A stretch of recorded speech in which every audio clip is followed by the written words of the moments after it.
Hola chicos, vamos a intentar con este vídeo que os quede dejaros claro qué elementos vamos a necesitar para hacer nuestras propias historias, nuestros propios textos narrativos. Recordad que un texto narrativo era aquel en el que se cuentan unos hechos que le suceden a unos personajes en un tiempo y un lugar determinado. Pero, ¿nos contamos nosotros unos cuentos? Vamos a ver qué elementos necesitamos para hacer nuestros propios relatos. Bien, lo primero que necesitaremos es tener claro cuáles son los elementos fundamentales de cualquier narración. Por supuesto, el principal de ellos va a ser el narrador. El narrador es es el que nos va a contar la historia que le sucede a los personajes. Recordad que puede haber dos tipos de narrador. Narrador en primera persona, que está dentro de la historia, y un narrador en tercera persona, que está fuera de la historia y cuenta las cosas que le pasan a unos personajes. Veamos las diferencias. Fijaos, este primer texto. Juan estaba viendo la televisión en su casa mientras recordaba lo que la maestra le había dicho la mañana anterior.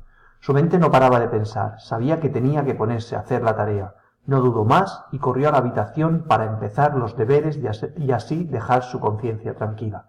Como veis, quien está contando la historia no participa de ella, sino que está contándola desde fuera. ¿Y si cambiamos a primera persona? ¿Qué cambiaría en mi texto? Estaba viendo televisión en mi casa mientras recordaba lo que la maestra me había dicho a la mañana anterior. Mi mente no paraba de pensar. Sabía que tenía que ponerme a hacer la tarea. No dudé más y corrí a la habitación para empezar los deberes y así dejar mi conciencia tranquila. Como veis, lo que está subrayado en rojo es aquello que ha cambiado. Fundamentalmente, los verbos de tercera persona han pasado a primera persona y los pronombres o determinantes que de tercera persona también han pasado a primera persona.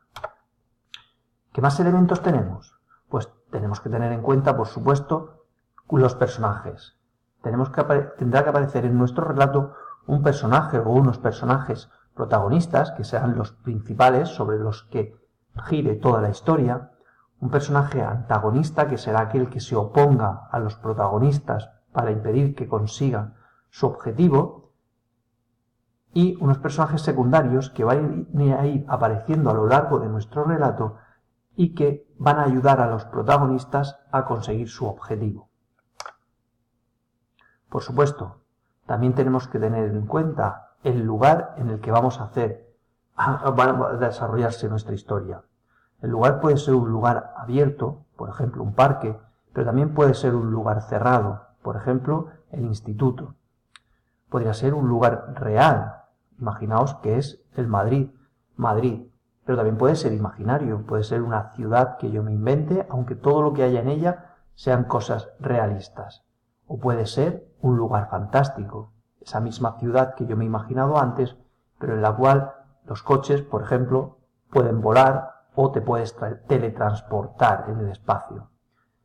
Y en cuanto al tiempo, ¿cómo juego con el tiempo en mi historia? Bien, tenemos que tener en cuenta que la historia se puede plantear desde el principio. Había una vez una niña cuya madre murió y su padre se casó con una madrastra que resultó ser mala. Y podemos contar toda la historia de Blancanieves. Pero también podemos contar la historia, por ejemplo, desde la mitad. Cuando mordió la manzana, se dio cuenta de que algo malo pasaba. Entonces recordó la primera vez que había visto a su madrastra. Si os fijáis, empezamos en mitad de la historia y después vamos contando el resto. O podemos contar desde el final nuestra misma historia. Sintió los labios calientes del príncipe que la besaba. Había pasado 100 años dormida. Bien, en cuanto al tiempo, tenemos que tener en cuenta también el tiempo interno y el tiempo externo. ¿Qué es eso? Muy fácil. El tiempo interno es el tiempo que va a durar nuestra historia. Un día, 2 días, un año, mientras que el tiempo externo es la época en la que se va a situar nuestra historia. Va a estar en el presente, va a estar en el futuro, en 1930, en la Edad Media. Tendremos que tener en cuenta eso para ver qué elementos introducimos en nuestro relato.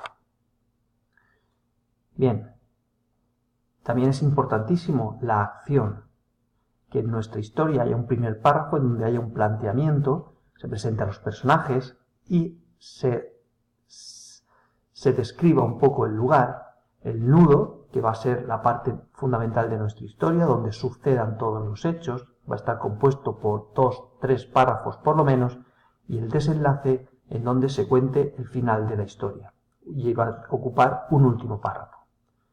No podéis olvidar nunca introducir descripciones de personas, lugares u objetos, introducir diálogos entre los personajes, usar expresiones espaciales como aquí, allí, delante, atrás, temporal y temporales, entonces, ayer, al mismo tiempo. Los verbos, acordaos, siempre en pasado. Cantaba, pretérito imperfecto, o pretérito perfecto, cantó.